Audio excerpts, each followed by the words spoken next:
enregistré. This meeting is being recorded. Bien, bonjour à tous et merci d'être présents à cette conférence.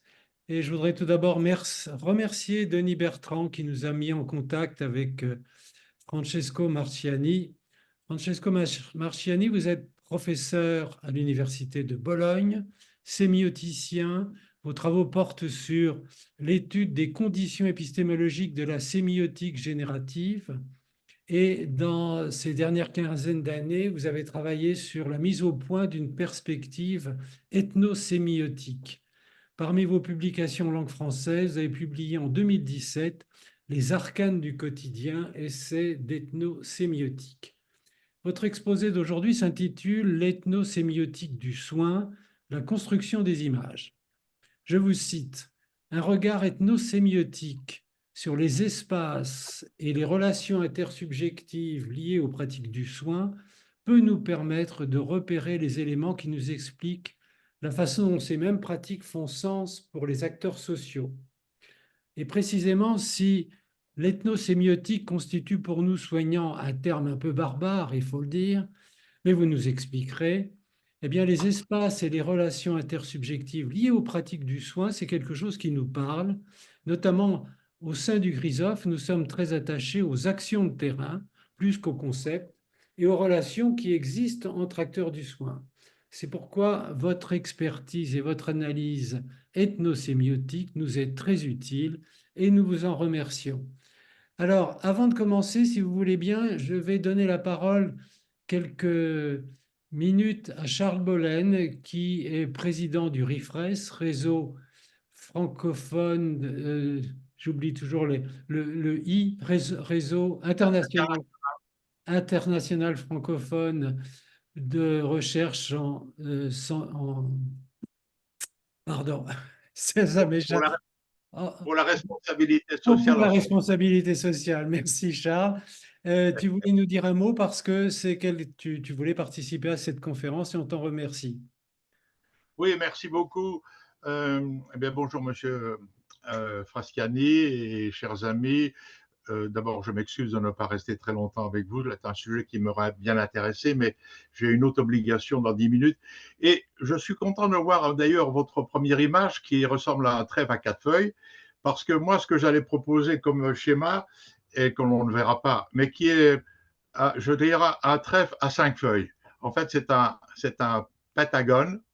Il y a donc 5 pointes, et sur ces 5 pointes, il y a des grands acteurs de santé qui, à notre avis, dont l'action synergique est indispensable pour faire des progrès en matière de santé.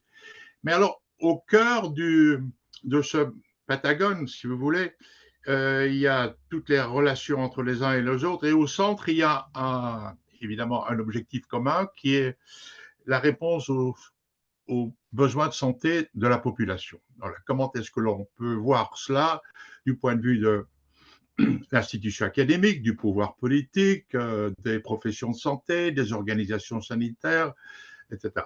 Et je trouve qu'effectivement, l'utilisation des signes, puisque c'est quand même de ça qu'il s'agit dans la sémiotique, est extrêmement importante. Et le schéma que je vais vous montrer, il est suffisamment important pour être repris dans plusieurs publications internationales, quelle que soit la langue, parce qu'on comprend tout de suite ce que ça veut dire. Voilà. Quand on est à la tête d'une feuille ou d'une pointe du Pentagone, on a ses objectifs, ses particularités, ses ambitions, etc. On est un petit peu, qu'on le veuille ou non, mais dans un créneau, dans un sillage. Or, dans, dans les défis du système de santé actuel, il est absolument nécessaire que l'on puisse trouver des synergies entre ces groupes qui ont des intérêts particuliers pour s'associer sur quelque chose de commun. Voilà, je voulais juste faire part de cela parce que un signe bien choisi, il est évidemment éloquent et surtout il est repris dans la littérature et à partir d'un signe bien choisi, on peut faire un exposé avec une seule diapositive, je dirais. Voilà, c'est un petit peu ce que je voulais vous dire et merci de faire le travail d'imagination pour voir ce que j'ai essayé d'écrire dans l'abstraction. Voilà. Merci Charles. Ben, écoute, Charles, on transmettra le schéma à Francesco Marciani pour qu'il en prenne connaissance. On te remercie. Et Merci beaucoup. c'est une bonne introduction. Eh bien, Francesco Marciani, maintenant, nous vous écoutons. D'accord. Alors d'abord, merci beaucoup pour cette invitation qui est un honneur pour moi. Tout d'abord, excusez-moi mon français, mais je n'habite pas un pays francophone, donc je n'ai pas toujours les bons mots pour dire ce que je veux dire. Mais de toute façon, je crois pouvoir me faire entendre. Et donc, je suis très intéressé par le chant que vous pratiquez, c'est-à-dire une espèce de la pratique sociale de la santé, de l'organisation de la santé, de la gestion de la santé, parce que finalement, il m'est arrivé d'avoir quelques occasions dans ma vie, dans ma carrière, de des collaborations avec des sanitaires. On a déjà fait avec mon centre de Bologne d'ethnosémiotique, de recherche ethnosémiotique, il y a quelques années, un travail sur disons, la condition, la cognition et la gestion du problème de la douleur chronique avec un centre de traitement de la douleur et qui nous a apporté pas mal alors ce n'est pas effectivement de résultats, mais des suggestions pour la réflexion, pour l'approfondissement et de certaines problématiques. Alors là, aujourd'hui, je voudrais vous parler, dans les temps que nous avons, de cette recherche que j'avais faite sur cette idée d'une ethnosémiotique du soin, qui d'ailleurs a été publiée dans les bouquins que vous avez cités. Donc, elle est parue en français dans ce livre qui s'appelle Les arcans du quotidien. Donc, elle est tout à fait facile à repérer, quoi. Donc là, deux petits mots sur l'électrosémiotique. Je remercie M. Boilin pour son introduction, mais une introduction qui quand même requiert, disons, une petite précision. C'est-à-dire, vous avez justement, comme c'est normal et c'est juste, associé la sémiotique au signe, hein, en général, et c'est vrai, évidemment, c'est ça. Mais étant donné que les signes ne sont jamais des choses identifiables en tant que telles comme des unités extraites de leur contexte, les signes sont toujours à évaluer, à reconnaître, identifier, évaluer dans les discours qui les organisent. Et ça a été un passage assez décisif pour l'histoire, dans l'histoire de la sémiotique. C'est même pas si récent que ça, mais quand même, dans les dernières décennies, on a fait ce grand partage entre une sémiotique des signes et une sémiotique du discours, et de façon que là, maintenant, en général, on n'essaye pas de repérer dans les signes, dans les signes singuliers, quoi, ou en tant que tel, repérer ce qu'on peut appeler leur signifié. Une sémiotique du discours est attentive aux conditions de articulation, disons, hein, de tout ce qui est de l'ordre de la signification. C'est-à-dire que dans le discours, nous pouvons repérer des mécanismes qui sont des mécanismes d'émergence de ce qu'on peut appeler des effets de sens, disons, et qui, en fait, impliquent et mettent dans un réseau les positions vécues par les acteurs sociaux qui sont impliqués dans ces discours en tant que situation. Donc, c'est pour dire que le mot ethnosémiotique, bien que il a une dérivation évidente des deux côtés, c'est de la sémiotique en fait, et c'est ce sont c'est disons le repérage et l'introduction dans la sémiotique d'une optique qui est ethnographique, évidemment. Donc, il y a l'ethnographie, il y a la sémiotique dans cet intitulé qui est ethnosémiotique. Mais ce qui fait sa qualité spécifique, disons, par rapport à la sémiotique, et tout en étant une sémiotique, hein, c'est donc un développement interne à la sémiotique, donc on s'occupe de signification.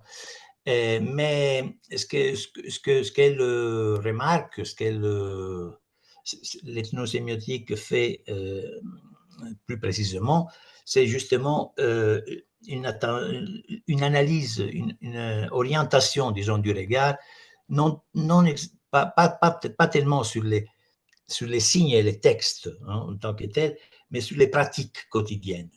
Donc, comment on peut repérer des mécanismes de signification dans les pratiques quotidiennes. Et c'est pour cela qu'on va avoir ce qui se passe, disons, hein, entre guillemets, ce qui se passe dans les situations concrètes où le sens émerge et se donne à nous en tant qu'effet de sens vécu. Petite parenthèse, évidemment, quand il y a quelque chose à me demander ou quelque chose que je ne comprends pas de ce que je dis, vous êtes invité à me interrompre et me poser des questions, des demandes de précision et tout ça. Mais pour continuer, donc il s'agit pour nous en général de reconstruire des horizons de signification. C'est comme dire savoir des valeurs distribuées dans les situations concrètes, qui sont des situations concrètes d'exercice de pratique. Hein. Et ces reconstructions nous devraient donner comme résultat, disons, le sens de ce qu'on appelle, ce que j'ai essayé d'appeler image. Là, on verra, il y avait un sous-titre dans l'intitulé de cette conférence que j'avais donnée et qui a été publiée, disons, dans votre réseau, qui c'était l'ethnosémiotique du soin, la construction des images. C'est le but, si vous voulez. Hein. L'idée, c'est de pouvoir reconstruire des images particulières pour les situations concrètes, les diverses, les situations concrètes variées qu'on analyse dans des études comme celle que je vous présente aujourd'hui.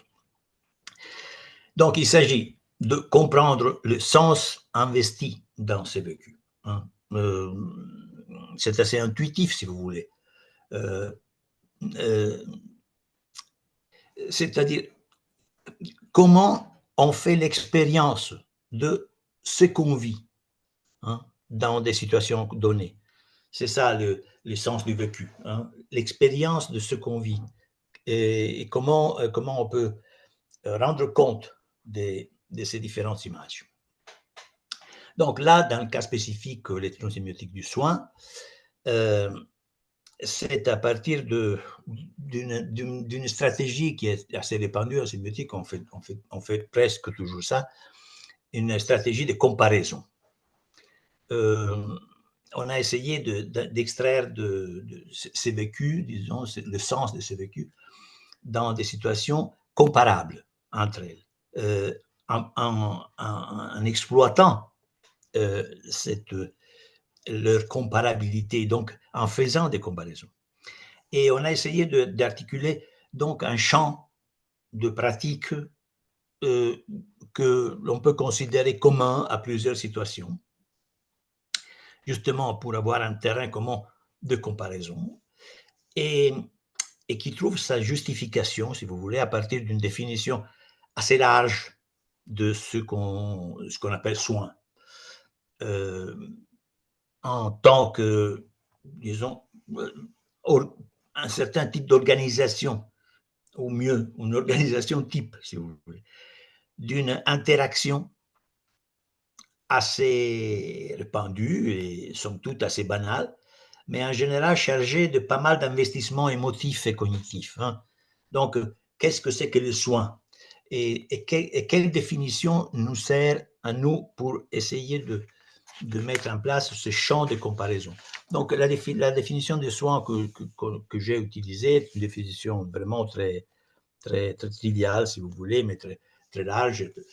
Et c'est chaque fois qu'on amène soi-même, ou en général son propre corps, qui a un dérangement, hein, quelque chose qui ne marche pas, chez quelqu'un qui est capable, en principe, de remettre en place les choses, disons, hein, de rééquilibrer ce qui a perdu l'équilibre, de ajuster, hein, remettre en normal ce qui était devenu anormal.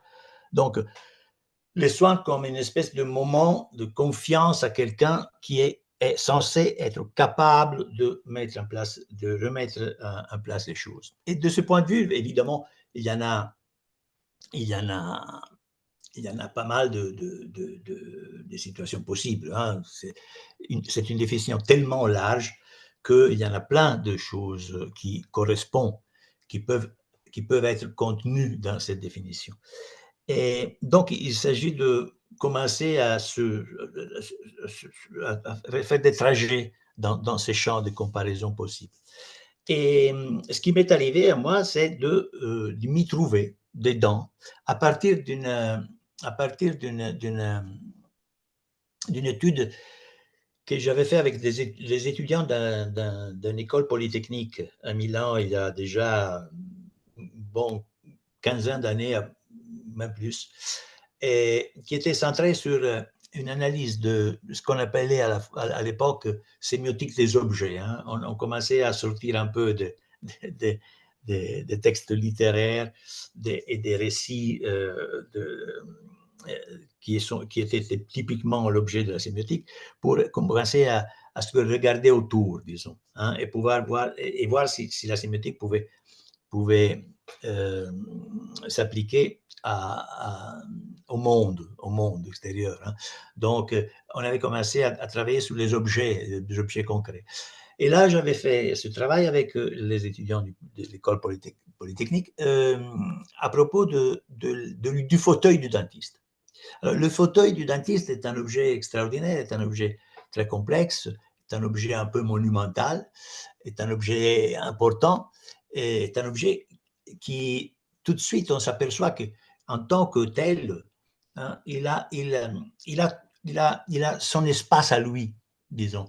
Le fauteuil du dentiste est un objet qui organise un espace spécifique qui lui appartient. Il y a évidemment un espace interne, c'est là où on s'assoit, et il y a un espace externe, c'est-à-dire qu'il a un derrière, il a des côtés, il a un haut. Il y a toute une espèce de traits qui s'organisent autour de cet objet qui est capable de mettre en relation tous ces disons, ces valeurs qui le constituent. En analysant l'évolution du fauteuil du dentiste pendant une très longue période, on s'aperçoit qu'il y a eu une évolution, une transformation cohérente. C'est-à-dire qu'on est passé d'un objet qui valorisait la frontalité et une certaine rigidité à peu, hein, graduellement, on est passé à un objet qui valorise au contraire une espèce d'accueil, hein, une manière d'accueillir les gens très souple. Donc, on passe d'un fauteuil qui était le fauteuil je ne sais pas si en français on dit le chirurgico, c'était le coiffeur et dentiste de l'époque 18e, 19e siècle, celui avec des pinces qui tiraient les dents aux gens, et dans des espèces de fauteuils d'exécution électrique, à des espèces de pétales, hein, des fleurs qui vous accueillent, sur lesquelles vous pouvez vous mettre, accommoder, vous pouvez, avec le confort d'une princesse, si vous voulez, hein, avec des couleurs qui sont toujours des couleurs très souples, un peu cet azur clair, ce vert clair, ce petit jaune. Donc, on crée une ambiance et une combinaison de traits qui nous rendent cette idée, cette valeur de souplesse. Et donc, on peut évidemment se demander pourquoi et comment, mais là, nous le savons tous, donc les dentistes, ils avaient le grand problème d'avoir une clientèle. Des investissements d'un cabinet de dentiste est important. Il faut qu'il y ait des gens qui vont chez eux, qui payent et qui n'ont pas, donc, qui doivent avoir de moins en moins peur d'aller chez le dentiste. Donc, ils doivent être accueillis dans une ambiance dont on n'a pas peur, donc rassurante. Et vous savez, vous savez mieux que moi que justement, l'idée de la douleur, et ça me vient aussi de ce rapport avec le traitement de la douleur dont je vous ai parlé avant, la douleur est très liée, la sensation de la douleur est très liée à, je veux dire, la sensation, le vécu intérieur de ce qui est la douleur est très lié, associé à l'idée de rigidité. Il y a une différence énorme entre le métal d'une pince qui s'attaque à l'émail de dents par rapport à un doigt souple qui s'appuie à une gencive. Donc, même si l'opération est une opération qui sera d'une certaine manière douloureuse, et en plus avec l'aide des anesthésies, bien sûr, hein, mais la douleur est tout à fait différente si elle est une douleur liée à la rigidité ou à la dureté, hein, ou bien une douleur liée à une souplesse reconstruite. Donc, toute cette histoire de la transformation et l'évolution du fauteuil du dentiste s'associe à cette idée que chez le dentiste, on peut ne plus avoir peur puisqu'il ne vous agressera pas. Il vous invitera à faire avec lui un parcours de guérison, mais avec une espèce de collaboration requise. Vous n'êtes pas un corps objet sur lequel il va opérer de sa manière, mais vous êtes quelqu'un qui peut rentrer avec lui une espèce de relation de collaboration. Et ça, c'est très important du point de vue de tous les éléments qui font ce qu'on appelle en sémiotique une scène discursive. C'est-à-dire, la situation, dans la mesure où elle signifie quelque chose, peut être lue comme une scène, une véritable scène, composée par des éléments qui sont des éléments d'acteurs impliqués dans la scène, d'organisation d'espace comment il est fait, l'espace de la scène, et des temps, comment ils sont organisés, comment ils s'articulent, comment évoluent les temps de la relation interactionnelle dans cette situation avec les acteurs qui sont dedans. Alors,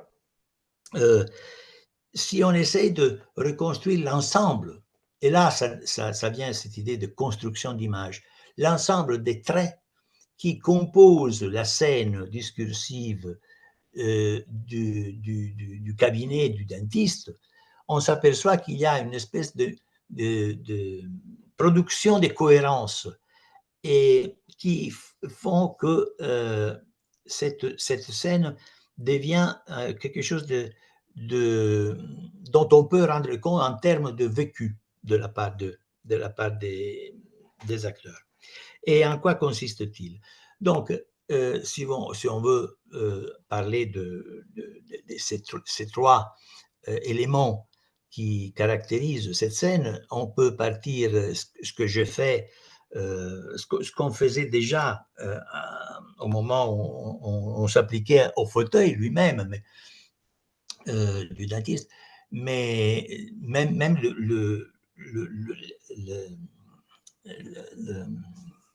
le cabinet et puis toute la situation, l'appartement. Hein. Quand vous êtes chez le dentiste, vous êtes dans une ambiance qui, du point de vue spatial, ne montre jamais des éléments de clôture, de véritable clôture, de fermeture. Je fais assez souvent dessiner mes étudiants au tableau noir ceux qui se souviennent d'une planimétrie, disons, hein, une espèce de plan des cabinets de leur dentiste. Et il arrive en général, il n'y a pas trop d'exceptions, parce qu'en général, on s'aperçoit que les éléments et la composition d'un cabinet de dentiste manifestent toujours une espèce de ce que j'ai appelé dans une organisation générale, que je vous ferai voir à la fin, l'intravision, ce qu'on appelle intravision. C'est-à-dire qu'on ne voit jamais tout, parce qu'il y a des murs, il y a des portes, il y a des obstacles à la vision, mais en même temps, on n'est pas empêché de... ce n'est pas tout à fait comment on dit,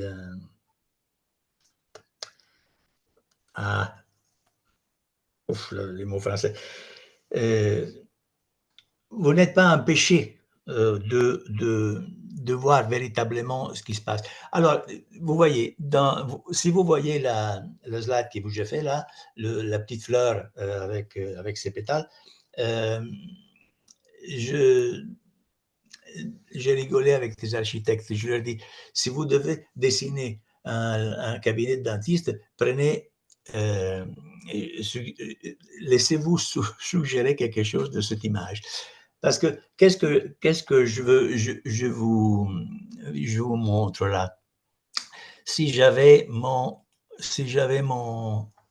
curseur là, je pouvais vous faire voir ce que je veux dire, mais c'est assez facile de l'imaginer.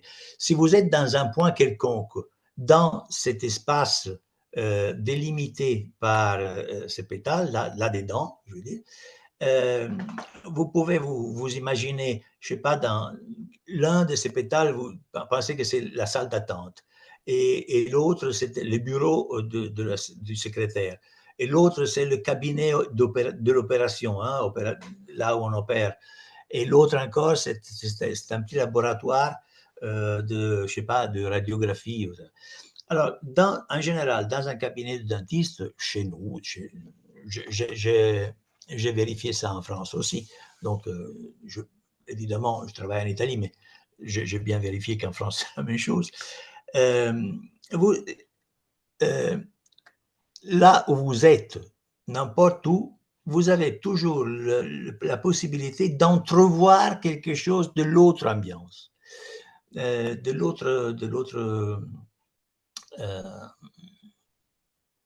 oh là là, comment on dit caméra, le vin, oui, l'autre pièce, l'autre pétale. la pièce, voilà, c'est le mot. Parfois, je le perds, je vous dis. D'autres pièces. Si vous êtes dans une pièce, n'importe où vous êtes, vous pouvez toujours voir quelque chose de l'autre pièce. Évidemment, pas tout, et bien sûr, vous ne pouvez pas voir, si vous êtes dans la salle d'attente, vous ne voyez pas ce qui se passe, ce qui fait le dentiste sur la bouche de la personne opérée, mais il arrive assez souvent qu'en bougeant, qu'en allant aux toilettes ou qu'en allant sur le couloir vers votre cabinet, hein, que vous pouviez voir les pieds de cette personne. En général, les portes ne sont pas fermées et il y a plein de vitres qui ne sont pas des vitres tout à fait transparentes, mais qui sont des vitres qui laissent passer les ombres, un peu de lumière. Vous avez toujours la sensation que cet espace n'est pas un espace grillé, fait de limitations, mais c'est toujours un espace un peu flou dans lequel vous êtes invité à vous, vous asseoir, hein, de prendre votre confort et qui, en fait, ne vous empêche jamais de devenir un tout petit peu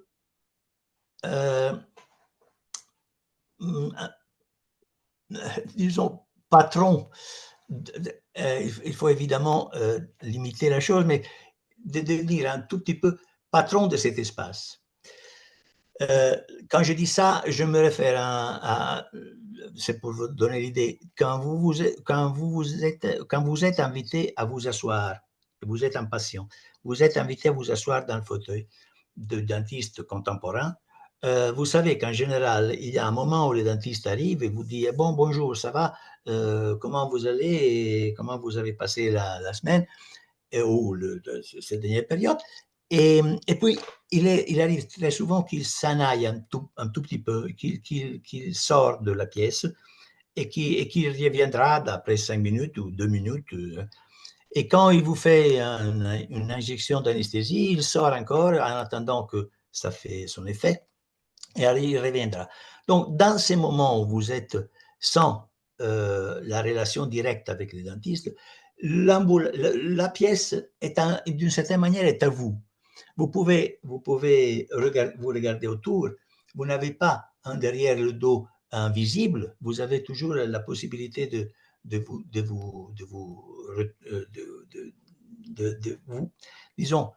disons, prendre possession cognitive de l'espace où vous êtes.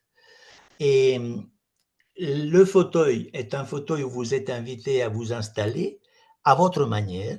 Et ce n'est pas un espace contraignant. C'est un espace où vous pouvez allonger une jambe, la faire sortir et puis vous remettre en place. Et les choses le fauteuil est plein de bras qui sont un peu mobilisables. Hein.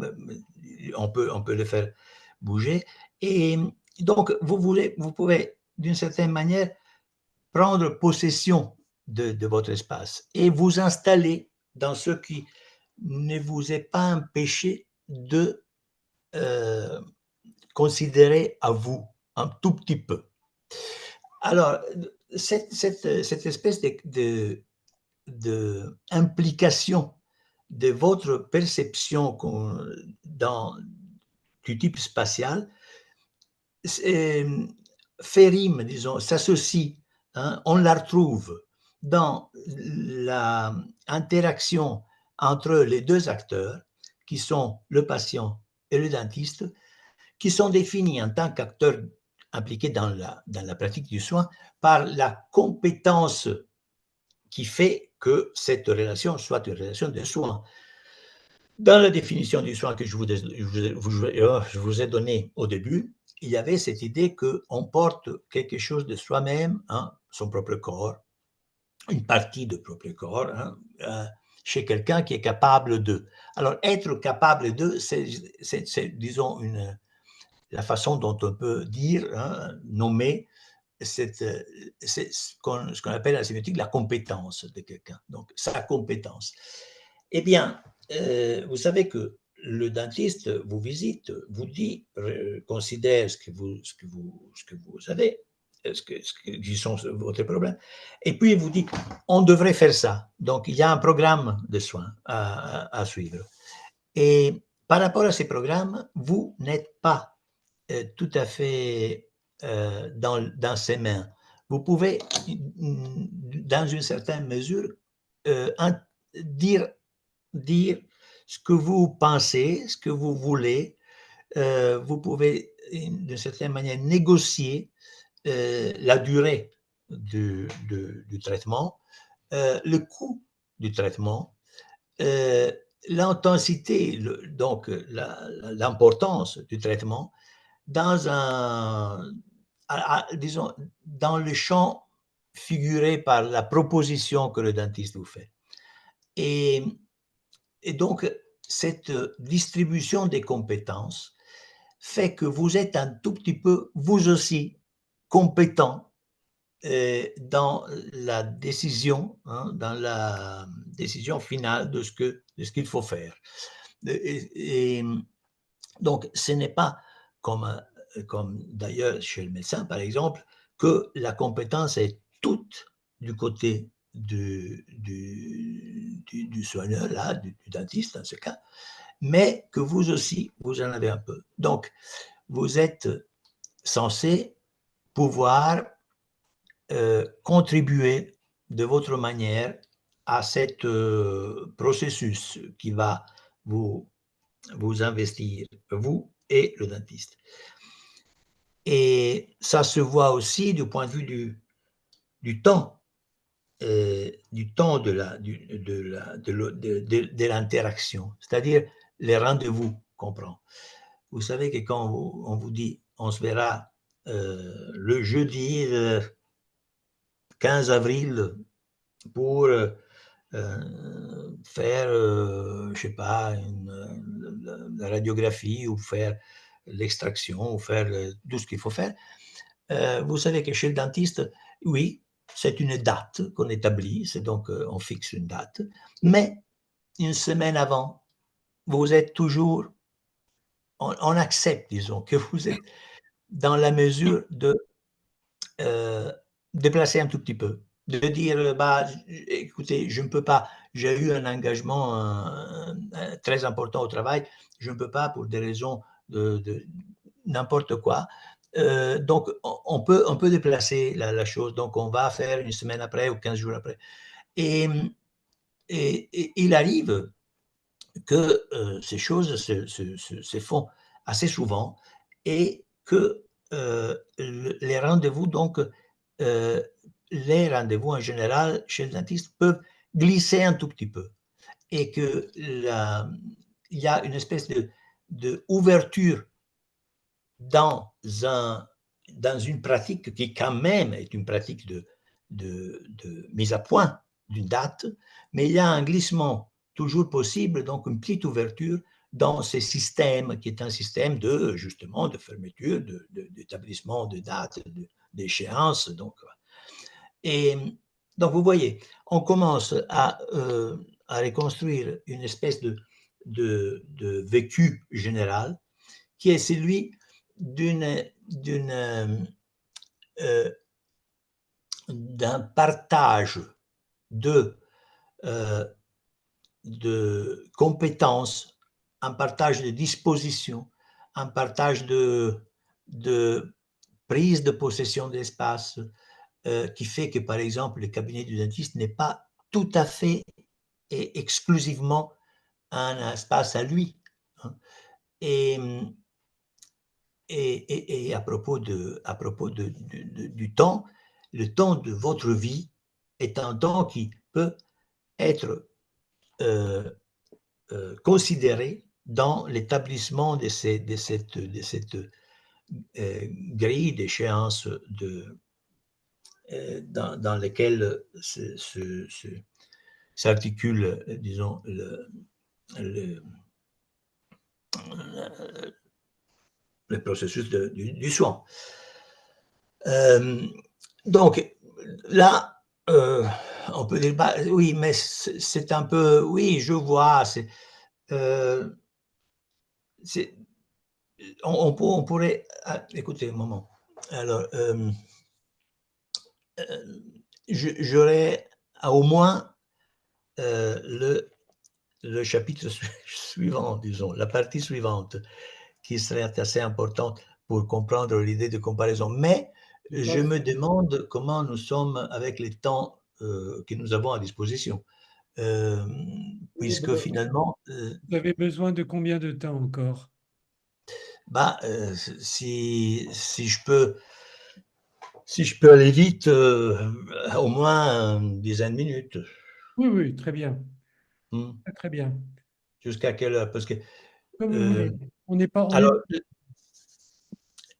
vous voyez, alors, pour faire un peu vite et traiter ce qu'on doit rencontrer après, je vais aller vite. Si on passe du cabinet du dentiste ou au cabinet du médecin, on se trouve dans la deuxième slide de mon intervention. Oui. Et si vous voulez, monsieur Voilà, c'est Le ceci. Maillet, voilà. Alors, vous voyez, c'est encore un petit dessin tout à fait abstrait. Il n'y a rien de figuratif, disons, sauf le fait qu'on est passé, si vous voulez, du rond au aigu, hein, du rond au perpendiculaire. Nous avons là une grille. Alors, ce que vous propose là, c'est d'imaginer qu'il s'agit là des espaces, d'un ensemble d'espaces qui sont des espaces fermés, tout à fait fermés.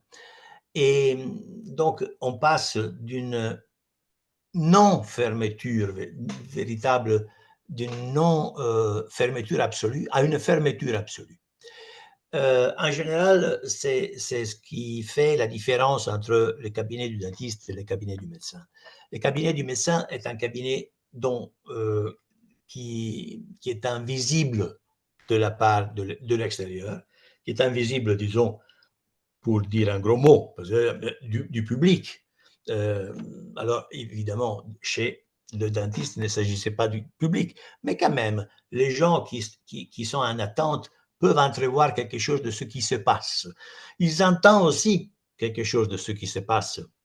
On entend les marches de l'infirmière, du collaborateur, on entend le bruit du trapant, hein, ça se dit trapant, la machine qui fait comme ça sur les dents. Et on entend du bruit. Chez le médecin, non, en général, on ne doit pas entendre ce qu'ils se disent, on ne doit pas entendre quoi que ce soit. Quand vous êtes en attente, vous ne voyez rien de ce qui se passe dans le cabinet. Et donc, tandis que chez le dentiste, les regards en général glissent sur les surfaces qui délimitent les pièces architecturales concrètes du cabinet. Là, par contre, tous les regards se coincent contre l'impossibilité, hein, ils vont toujours vers les coins. Il y a ce mot en français qui est parfait pour se coincer. Et les regards ne peuvent glisser. Il arrive qu'il y a des cabinets qui sont des cabinets privés et qui, donc, dans des appartements, ou bien des cabinets qui sont des cabinets dans l'institution publique, dans des hôpitaux. Et donc, là, par exemple, la partie du milieu de ce petit dessin pourrait être un couloir, long couloir. Mais alors, il s'agit d'une façon de traiter l'espace dont vous êtes dans une espèce de petite galerie, hein, à côté de laquelle il y a des pièces qui sont des pièces bien fermées, et lesquelles vont être ouvertes par disons, des fonctionnaires, que ce soit le collaborateur du médecin ou le médecin lui-même. C'est lui qui va ouvrir la porte et il dira votre nom, il vous permettra de rentrer et il va refermer la porte derrière vous pour établir une espèce de séparation, hein, de division, hein, entre un espace de l'extérieur et un espace de l'intérieur. Or, cet espace de l'intérieur est un espace qui est à lui. L'espace du cabinet du médecin est un espace à lui. Vous n'avez aucune possibilité de prendre possession de cet espace. Je dis ça, disons, par définition. Hein. Il est évident qu'il y en a pas mal de situations un peu assouplies, que toutes les situations concrètes ne correspondent pas aux définitions de principe. Mais là, je vais essayer de reconstruire une situation à partir d'une définition de principe du type de relation entre le médecin et son patient. Donc, cet espace est un espace à lui. Même la lumière le souligne cet aspect, hein, tandis que chez le dentiste, les lumières, l'illumination, hein, est toujours un peu floue et qui passe d'une pièce à l'autre. Là, par contre, la lumière, elle est assez souvent assombrie. Il y a des spots, très souvent, qui sont des spots donc, disons, fonctionnels à la mise en examen de certaines parties de votre corps. Donc, il y a une lumière sur le petit lit, une lumière sur le bureau du médecin. Et le fait, c'est que le médecin est censé traiter quelque chose qui a bien à voir avec, de sa manière, a bien à voir avec un problème de visibilité. Hein. Alors, le médecin est censé traiter votre corps en tant que lieu de l'invisibilité. On ne voit rien en général. Il n'y a pas des gens qui peuvent voir votre foie, votre estomac, votre entrailles. Donc, les organes du corps que vous amenez chez le médecin sont en général des organes, des parties du corps qui ne sont pas visibles.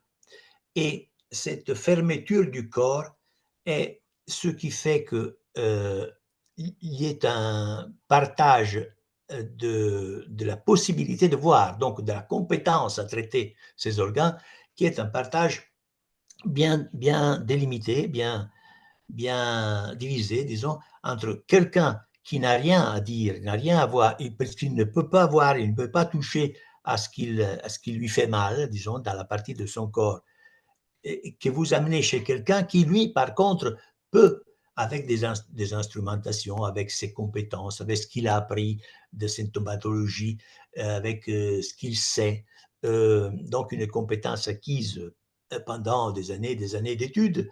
Donc lui, il est censé savoir ce qui se passe dans votre corps, chose que vous êtes considéré de ne pas pouvoir, de toute manière, pas du tout, disons. Et en fait, le traitement du soin du médecin est un traitement dont il est le seul capable de décider, ou censé pouvoir le décider. Si vous avez l'idée de vous mettre à intervenir, à collaborer, à discuter, à négocier le soin chez le médecin, la chose est tout à fait différente que par rapport au dentiste. Évidemment, avec le dentiste, vous pouvez vous mettre un peu en relation, hein, et en disant, bah, je voudrais pas, j'aimerais bien, ben, chez le médecin, non, ou vous faites ce qu'il vous dit, ou bien c'est foutu, quoi. Vous êtes des malades et vous allez à la limite, vous allez mourir, quoi. Ou bien, vous faites ce qu'il vous dit, ou bien ce n'est rien. Mais justement, parce que c'est lui qui est le seul capable de décider, de voir, de savoir de ce qui se passe dans votre corps. Et donc, vous amenez chez lui votre corps en tant que quelque chose que c'est comme si chez le dentiste, vous amenez une partie qui est à lui en ce moment, au moment où vous l'amenez chez lui, mais dans une certaine mesure, il reste un peu à vous. Et, et c'est une partie du corps, la bouche, qui est toujours un peu sociable, qui est un peu partagée par, par les autres aussi. Hein. C'est-à-dire que, vous voyez, la bouche, elle est faite un peu comme la même niche, hein, que les feuilles, que les pétales de la fleur que je vous ai montré.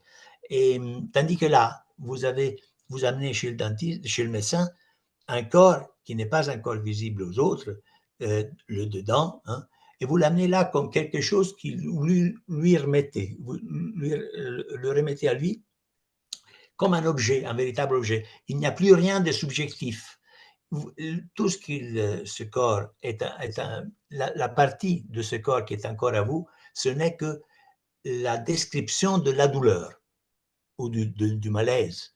Vous n'êtes que un porte-voix, disons, hein, le représentant quand vous lui expliquez ce que vous avez, de ce malaise qui est un objet dont lui seul est capable de décider de quoi s'agit-il. Donc, un espace fermé, une compétence qui est exclusivement à lui, une pièce qui est à lui, et vous n'avez rien à toucher, vous ne pouvez pas déplacer quelque chose, ça vous est interdit absolument. Et donc, la qualité de l'objet même que vous amenez chez le médecin est tout à fait différente de la partie du corps que vous amenez chez le dentiste dans la même ligne, c'est-à-dire dans le même, avec une espèce de construction d'une cohérence d'image qui est, si chez le dentiste vous aviez cette idée de non-fermeture en général, donc d'une intravision possible, là vous avez l'idée d'une fermeture, donc d'une occlusion des relations de visibilité, de possession de l'espace, qui fait qu'il s'agit de la construction de deux images complètement différentes qui sont fonctionnelles au type de traitement et type de soins qu'on est censé pratiquer. Il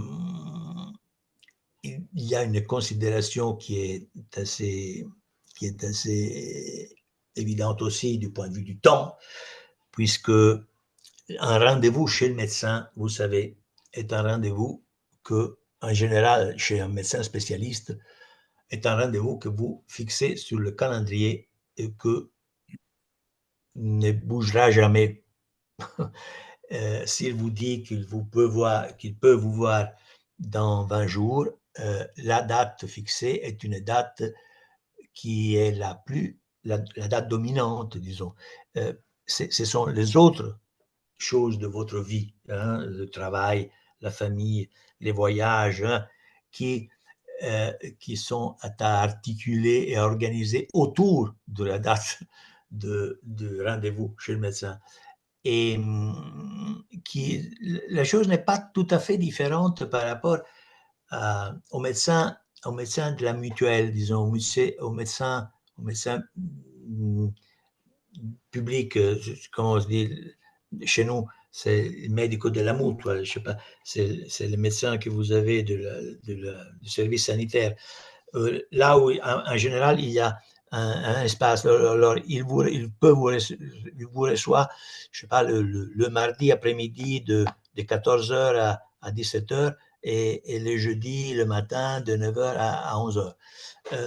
Donc, il y a une autre manière de fermeture qui est une fermeture organisée différemment, mais vous vous trouvez dans une espèce de queue d'attente, hein, dans un espace qui est un espace bien décidé, bien défini, et par rapport auquel il n'y a pas moyen non plus de se déplacer. Et si vous avez des raisons pour aller chez le médecin, et effectivement, vous ne pouvez pas trop, disons, rigoler avec cette organisation du temps. Il faut que vous cueilliez l'occasion la plus précisément possible. Hein. Et donc, vous voyez, le type de temporalité de la relation avec le médecin est un type de temporalité qui met en valeur à nouveau une espèce de fermeture des rendez-vous, des échéances du soin par rapport au type de soins qu'on a chez le dentiste, qui est tout à fait différent. La temporalité chez le dentiste est une temporalité qui peut glisser dans ce flou autour du rendez-vous, de la date du rendez-vous. Donc, je reprenais cette comparaison. Si on a chez le dentiste cette idée de non-fermeture et intrusion, chez le médecin, nous avons cette idée de cette image, hein, qui est une image assez complète, donc cohérente à son intérieur, l'idée de fermeture et des occlusions, c'est-à-dire les espaces sont tout à fait séparés. Il y a une espèce de séparation nette entre tout ce qui est extérieur au corps, à la pièce, au cabinet du médecin, à la relation entre vous, les médecins, et à la date du rendez-vous. Il y a tout ce qui est extérieur, qui est tout à fait séparé de tout ce qui est intérieur, c'est-à-dire que l'intérieur de votre corps, l'intérieur de la relation avec les médecins qui se vérifie dans un cabinet fermé. Lui, il est le seul qui peut décider, et il est un temps fait de fermeture,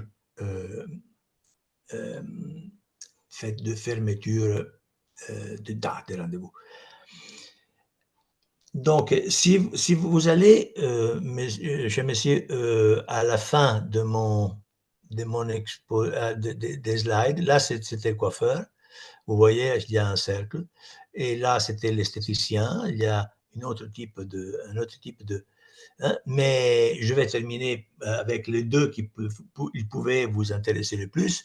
Donc là, si vous voyez ce qu'on appelle un carré sémiotique, c'est-à-dire une organisation de termes de valorisation dans cet espace du soin que j'ai traité, vous voyez qu'il y a une opposition entre ouvert et fermé en haut.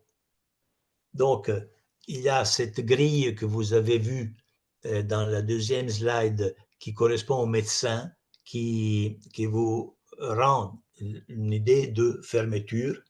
Donc, il y a une occlusion comme type de accessibilité à la situation, de valorisation, donc mise en valeur. Et le médecin, c'est le représentant de ce type de les représentants les plus évidents, les plus représentatifs de ce type de relation. Donc, en bas, vous avez la négation de cette fermeture. Et c'est bien que le dentiste fait, ce que l'histoire de la relation chez le dentiste fait, c'est-à-dire d'essayer, au fur et à mesure que ça se développe dans une idée de souplesse, hein, d'espace flou, ce qu'il fait, c'est de nier cette fermeture. Donc, c'est bien un espace privé, c'est un espace d'opération, donc on ne peut pas aller voir ce qui se passe avec les grands yeux ouvert sur ce que le dentiste fait, mais quand même, il y a tout un ensemble de mécanismes qui font qu'on nie la fermeture en tant que telle. Et donc, on obtient une espèce de relation d'entrevision. Si dans cet champ large du soin, on y met même des relations qui sont plutôt esthétiques et moins sanitaires, si vous voulez, on voit qu'il y a une opposition nette entre la fermeture du médecin et l'ouverture valorisée en tant que telle chez le coiffeur, parce que chez le coiffeur, tous peuvent et doivent regarder ce qui se passe. Donc, il y a plein de lumière, plein de spots lumineux, plein de miroirs, surtout, plein d'accessibilité, même de la rue par rapport à l'intérieur du salon du coiffeur. Donc, il y a une espèce de valorisation spéciale, disons, très, très poussée de la valeur de l'ouverture. Et justement, ce que vous amenez chez le coiffeur, c'est quelque chose qui est votre aspect extérieur les moins couverts, si vous voulez, les moins cachés, qui est votre tête coiffée. Et puis, en jouant dans le même carré, là voilà le carré du soin, si vous niez cette ouverture, toujours dans une dimension qui est celle de l'esthétique plutôt, vous voyez que chez l'esthéticien, vous avez un autre type d'espace qui est un espace qui met en place une préfiguration, c'est-à-dire que c'est bien un traitement de votre aspect extérieur, donc il y aurait une ouverture, mais on doit nier cette ouverture parce que on va traiter des parties du corps ou des façons d'être, des modes d'existence du corps qui ne sont pas encore à mettre à disposition du public, disons. Vous allez vous dépoiler, vous allez faire des massages, vous allez faire de bronzage à la lampe, vous faites tout ce qu'il faut faire en cachette avant de se faire voir, disons. Donc, même l'espace, ça serait démontrable, je veux dire, ça fait partie de cette étude. L'espace de l'esthéticien est un espace de préfiguration. Vous voyez toujours des petites lumières au-dessus de séparer des rideaux qui séparent les espaces. Donc, il y a des lumières qui nous font entrevoir, imaginer ce qui se passe là derrière. Donc, il y a toute une espèce de construction de la préfiguration à propos mais grâce à cette manœuvre de négation de l'ouverture. Et vous voyez que ce carré nous permet de comprendre une opposition assez nette entre le sanitaire, le médecin, et les coiffeurs, qui est tout à fait de l'ordre de l'esthétique, de la façon dont on apparaît, dont on se présente aux gens.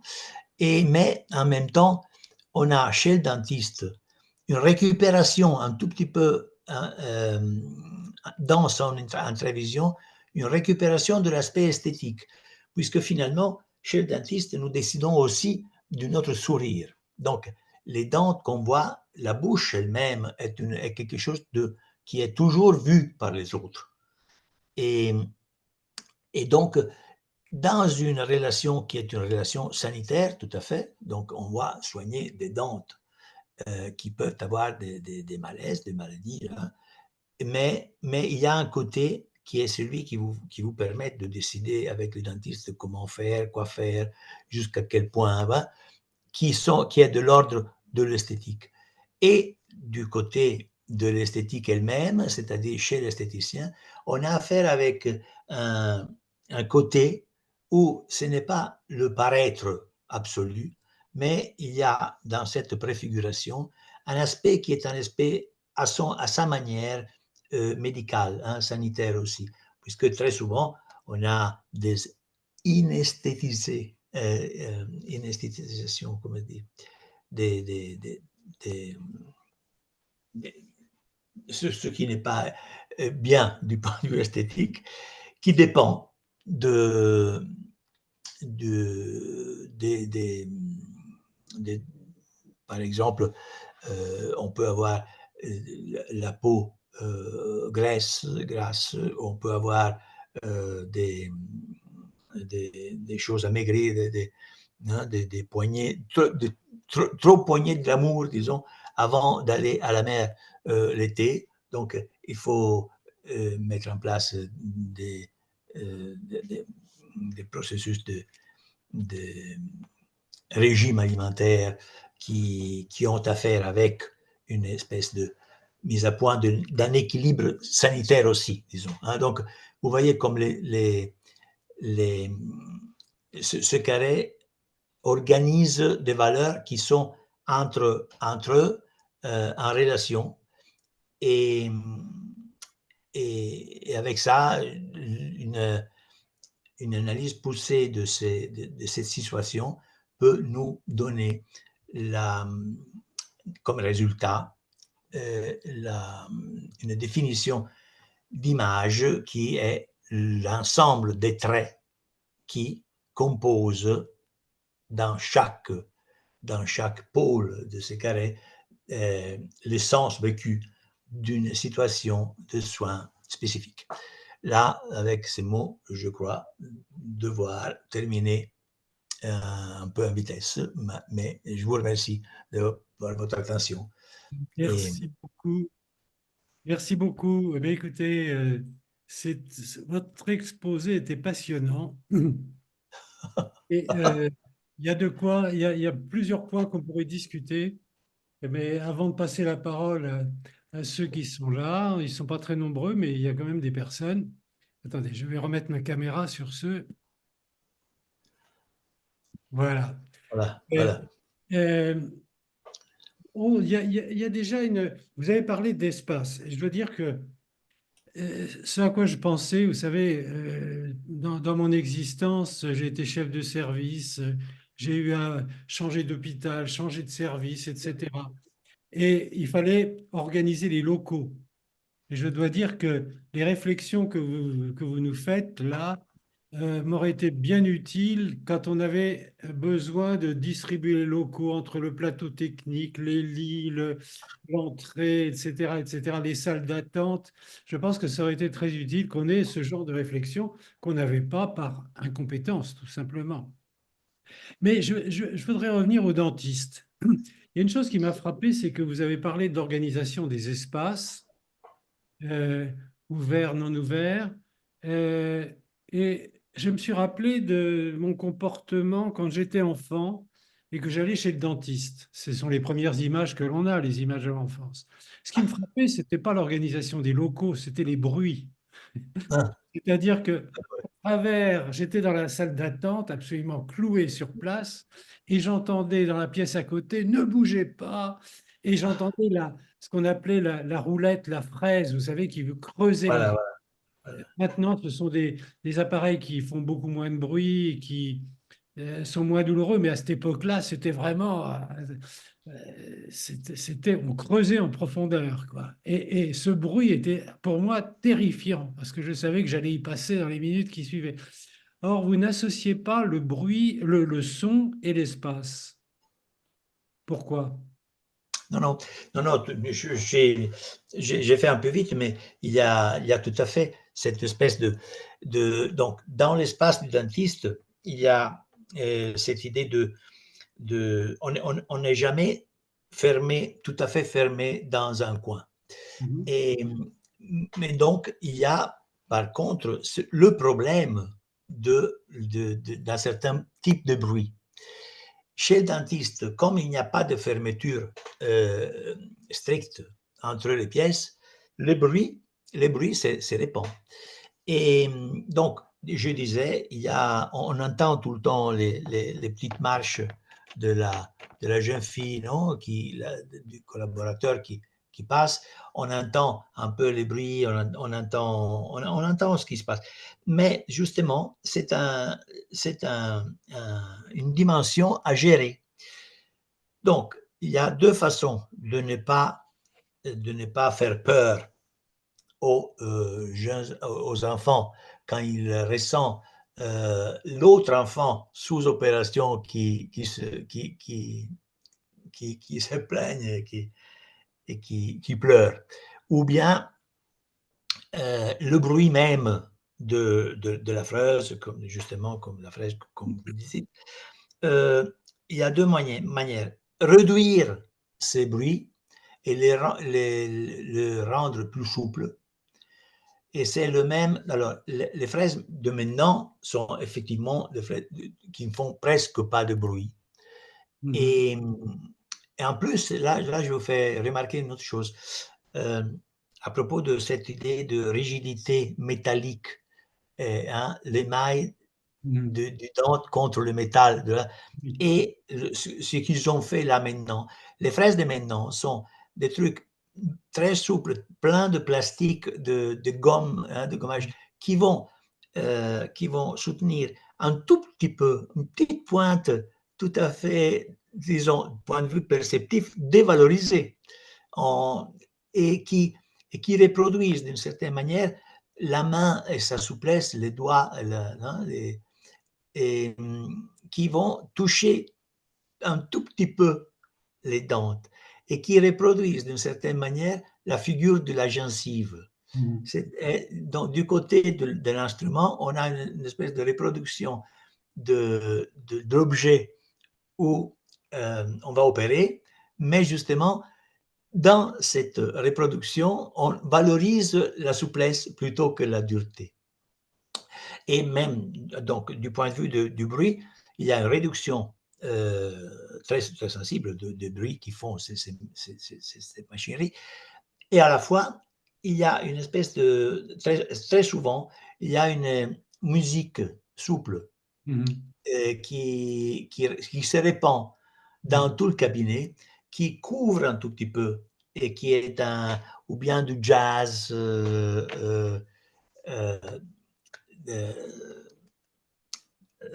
souple, comment on dit en français, c'est pas du jazz agressif, quoi, hein, ou bien de la musique un peu... Musique douce. Donc, douce, en général, oui. Alors, si vous permettez... et qui fait que même ces bruits sont... Oui. Oui, non, je voulais simplement signaler qu'il y a quelqu'un dans le chat qui demande s'il y aura un enregistrement. Je réponds oui, il y aura un enregistrement. Et c'est une personne, je ne sais pas si elle est sur nos listes, elle peut m'envoyer son adresse mail et je la joindrai, je la mettrai sur nos listes. Voilà. L'autre point, alors ça c'est un point de discussion, je dirais presque un point de désaccord, si je puis dire. Je ne suis pas sémioticien, mais quand vous parlez, j'ai été frappé par vous parlez du cabinet du médecin comme quelque chose de fermé, une occlusion, vous avez dit, vous avez employé ce mot. Alors, je sais bien que vous parlez de l'espace, mais même de l'espace, vous savez, on a un problème à l'hôpital. Je parle de l'hôpital, je ne parle pas d'un cabinet privé, mais à l'hôpital, on a besoin de la confidentialité. Les gens ne doivent pas être exposés à tout vent, plus ou moins nus, etc., ce qui est logique. Il y a une règle de confidentialité, mais qu'on a beaucoup de mal de temps en temps à contrôler. C'est-à-dire que les malades circulent d'une pièce dans une autre, ont des examens, déshabillez-vous, on a à peine le temps de les voir se rhabiller qu'on fait rentrer quelqu'un d'autre. Enfin, je caricature un petit peu, mais il y a de cela. C'est-à-dire que la confidentialité et le respect de chacun est difficile parfois à respecter. Et puis même s'il est respecté, vous vous retrouvez par exemple dans une salle où on fait des explorations, on vous dit déshabillez-vous, vous avez 15 personnes autour de vous, on n'est pas dans un univers tout à fait Ouais, confidentiel, si je puis dire. Et ça, c'est un réel problème. oui, oui, oui. Oui, oui, je vois très bien. Je vois très bien. En fait, euh, ce thème de la confidentialité est tout à fait à valoriser parce que finalement, le rapport qu'on a avec les médecins, c'est vraiment un rapport à tu, hein, vis-à-vis. Et c'est un rapport où il est censé, le médecin, de rentrer dans vous. Mais rentrer dans vous, ce n'est même pas trop métaphorique la chose, hein. Avec l'échographie, avec les radiographies, avec les tâtonnements là, et L'endos- donc L'endoscopie, les endoscopies. l'endoscopie, bien sûr. euh, et donc, il y a un problème non, et donc, il faut ben, oui, je sais que les choses ne vont pas très bien toujours, et justement, il faudrait pouvoir gérer cette question qui est une question importante parce que finalement, on sait que la, la, la, la, la fiducie, la confiance, là, c'est une partie assez importante de la guérison même, non? Parce que si on peut se donner confiance à un médecin, ça vous donne une espèce de bonne disposition pour, donc, il faudrait que la situation soit. Et donc, oui, je vois très bien. Il faudrait que. Euh, je, je prends toujours euh, ces petits dessins que je vous ai montrés, qui ne Mhm. sont que des traits de crayon comme ça, fait à la main. Là. Je dis toujours, si les architectes ou ceux qui doivent projeter un espace Mhm. et pouvaient prendre en considération, c'est suggérer quelque chose de ce petit dessin, il se peut que le type d'interaction spécifique pourrait être valorisé mieux dans les espaces concrets, en favorisant l'intravision chez le dentiste, en favorisant l'occlusion, donc les effets positifs de l'occlusion, c'est-à-dire la confiance et Mhm. la confidentialité dont vous parliez. Mais même l'exposition chez le coiffeur, à la limite. Mhm. Et de façon que les bons pratiques qui correspondent à chacune de ces positions soient valorisées en tant que, au mieux. Quoi, en tant que, et, et, puis, il y a même. Alors, parfois, je ne sais pas si. Parfois, quand je parle de cette relation entre chez le médecin, quelqu'un a l'impression que j'ai une attitude un peu critique par rapport à ça. Euh, En fait, non, pas du tout. Je ne veux pas que chez le gynécologue, il y ait l'intravision qu'il y a chez le dentiste, évidemment. Par contre, au contraire, c'est justement comme vous dites, c'est la confiance, c'est un élément très important à préserver dans un tas de. Mais même quand vous êtes chez un échographicien, là, un examen d'échographie, bah, pourquoi c'est vous et lui euh, c'est très, au contraire, c'est très important qu'il dise ça. Mhm. Non, mais c'était absolument pas une critique de votre vision des choses, mais ce que je peux dire, c'est que l'organisation de locaux, j'ai été même dans ma vie à procéder souvent à une réorganisation de services, disposition des circulations des patients. Les différents points que vous avez soulevés ne sont absolument pas abordés parce que personne n'est susceptible de le faire, c'est clair. Ah oui, Personne ne ah oui, dit, mais ah oui. attendez, comment organisez-vous votre espace et en fonction de quoi? La visibilité, l'ouvert, le non ouvert, ce sont des questions qu'on ne se pose pas. On, C'est ça. on réfléchit à la circulation, on réfléchit à l'hygiène, on réfléchit à des choses comme ça, mais pas à l'aménagement, pas à l'aménagement d'espace, absolument pas. Parce Ouais. nous n'avons pas les compétences, tout simplement. Oui, en général, on adopte des critères qui sont des critères de fonctionnalité. Et ça, c'est évident parce qu'il faut quand même qu'il y ait de l'espace pour passer avec le lit à rouelle, comment dire, la barrelle. Là, donc, on ne peut pas organiser les choses trop différemment. Mais en même temps, oui, effectivement, ce que je trouve que c'est assez important, c'est de prendre en considération même ce que j'appelais cet aspect du vécu. C'est-à-dire comment fait sens toutes ces situations qui font effectivement, qui produisent des effets de sens sur les deux acteurs impliqués. Hein. Ce n'est pas que du point de vue du patient, mais même du point de vue de l'opérateur. Donc, ces situations impliquent les deux et les deux ont des vécus qui sont la façon dont la situation elle-même, construite comme elle l'est, leur donne, leur fait vivre ces images. Je continue à parler d'images, mais quand même, évidemment, ce n'est pas l'image qu'on discute, c'est cette espèce de sensation complète, hein, le vécu de la situation. Alors, justement, vous parlez d'image.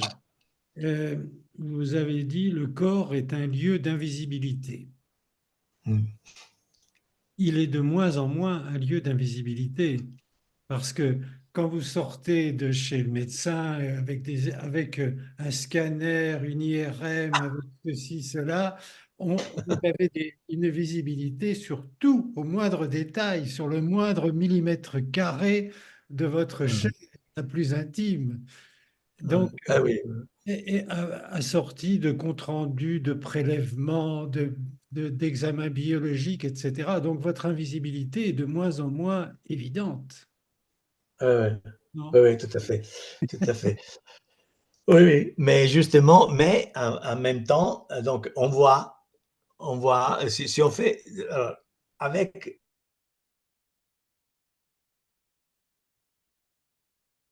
Ah, il y a une coupure. les échographies, on a quand même, oui, on voit, on a un peu du mal. Avec la graphie du squelette, une fois, c'était, bon, on voit les os, mais ce qui fait que c'est encore un peu fermé, c'est que la lecture de ces images n'est pas, justement, n'est pas autant accessible par tous. La lecture de ces images est encore un apanage du médecin qui est capable de lire Capable ces de lire, images. absolument. Et, Oui, mais et, j'ai l'impression que, j'ai jamais posé la question directement, c'est vrai, mais j'ai l'impression qu'il y a toujours eu, quand vous sortez, quand quelqu'un arrive avec un scanner que vous allez interpréter, bien entendu, la première question, c'est est-ce qu'il est normal, mon scanner? C'est la question qu'on se pose. Mais j'ai toujours eu l'impression que dans le regard des gens, il y avait une certaine, comment dire, subitement, on entrait en eux, on les explorait. Il y a pas que simplement est-ce que je suis malade ou est-ce que je suis pas malade, est-ce que je suis bien portant. Il y a plus que ça. C'est tout votre ouais, intérieur qu'on voit, que vous n'imaginez pas, bien entendu.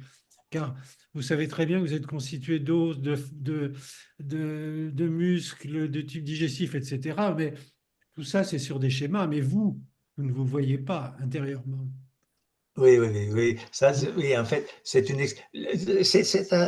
assez important ce que vous dites, puisque finalement, oui, il y a un changement de perception de soi-même qui passe à travers cette visibilité. Oui. C'est vrai que là, je viens la semaine dernière d'un petit examen de la fonctionnalité de mes artères fémorales. Là, et, et donc, quand on m'a montré l'examen, je suis rentré dans ma jambe. C'est en fait un changement de perception qui fait qu'il y ait une transformation du rapport avec son propre corps qui serait assez important d'approfondir, quoi, de développer. Oui, Je vous remercie pour ça. Je crois que c'est un élément à approfondir. C'est important parce que c'est le problème auquel on est confronté en tant que médecin, euh, parce que ça peut se traduire par du déni. On me dit que j'ai ceci, mais en fait non. Enfin, je ne veux pas le savoir. Mhm. Plutôt, il y a du déni, ou au contraire une inquiétude folle sous prétexte qu'on a trouvé un tout petit truc qui n'a aucune valeur. Oui, mais docteur, il y a quelque chose. Et enfin, une angoisse, du déni. Enfin, ça déclenche beaucoup de réactions. Ouais, ouais, ouais, ouais, ouais, tout à fait. Ouais. Oui. Et par rapport à une espèce de stabilisation du filtre qu'il y a eu à un moment donné, euh, quand on allait chez un magicien, et puis la science médicale, et puis alors les médecins. Donc, une fois, ce n'était que lui, que Mhm. lui. Et là, maintenant, parfois, on a l'impression de pouvoir, oui, pouvoir, en accédant un peu à l'image qu'on a de l'intérieur de son propre corps, on peut avoir l'impression, oui, de pouvoir faire ce qu'on fait chez le dentiste. Mais je voudrais pas, mais je suis pas convaincu, mais on pourrait pas faire ça plutôt que ça, oui. Et, ah oui, tout à fait, oui. C'est un véritable changement. Le problème se pose aussi parce qu'on cherche de plus en plus à avoir la participation du patient à la décision médicale, etc. Et là, c'est plus difficile. Mm. Alors, nous ne sommes pas très nombreux encore parce que beaucoup de gens sont partis. Mais si quelqu'un veut intervenir, qu'il n'hésite pas en ouvrant sa caméra et puis en prenant la parole, n'hésitez pas. Personne veut intervenir? Bon. Bah, écoutez, on va peut-être s'en tenir là. Alors, vous remercier beaucoup. C'était, Merci à vous. c'était absolument passionnant. Euh, je pense qu'on pourrait remettre cela sur un certain aspect. Vous nous avez ouvert des perspectives. On a envie de vous poser des tas de questions et peut-être approfondir un point, mais on aura peut-être l'occasion. Vous êtes à Paris pour longtemps? Non, non, non, je suis plus à Paris. Vous Là, n'êtes je plus suis à Paris. rentré, je suis à Bologne, là, Ah, maintenant, je vous vous êtes parle de revenu à Bologne. Bologne. D'accord. Je suis rentré. Mais je suis toujours en contact avec mes collègues de Paris, donc et puis avec ces instruments. Je serais bien content de pouvoir avoir encore des D'accord. rapports de collaboration avec vous. Comptez sur nous, comptez sur nous. On va vous solliciter à nouveau pour poser Ouais, une question et voir si on peut développer cela. Ce sera avec un grand plaisir. En tout tout cas, à fait. merci beaucoup. Et sur ce, je vais... Ah, quelqu'un lève la main. Excusez-moi. Ouais. Monsieur... Non, Madame Dorothée, voulez-vous ouvrir votre micro et poser votre question?